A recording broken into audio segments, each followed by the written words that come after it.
we've got our controller and we've got our drone ready to use. So what we're going to do is, first of all, we've got to turn this on. And the way you turn it on is you press it once, press and hold. Now it's on. Okay? So that's ready to go. Let's set that down. The drone, we do the exact same thing. We come to the back, just under the gimbal right here. We're going to take one finger, press it once, then press it and hold. You're going to hear it. It's going to make a little weird noises. You're going to see your gimbal move around. It's just getting its attitude, figuring out where it's going to go. All right, we're ready to rock and roll. Now, if you look here, it says go fly. So to go fly, all you got to do is press this button.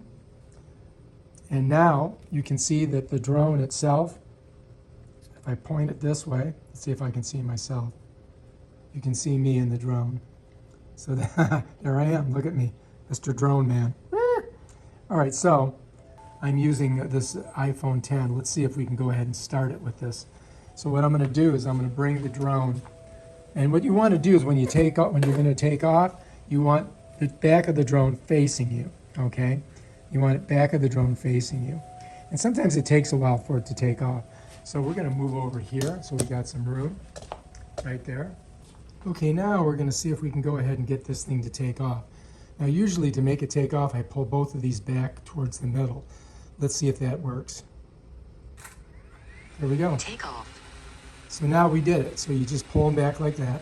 Now to get it to go up, what I need to do is I have to push this toggle forward, and it should come up.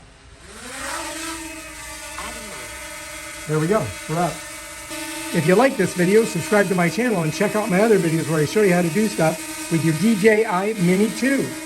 Peace out.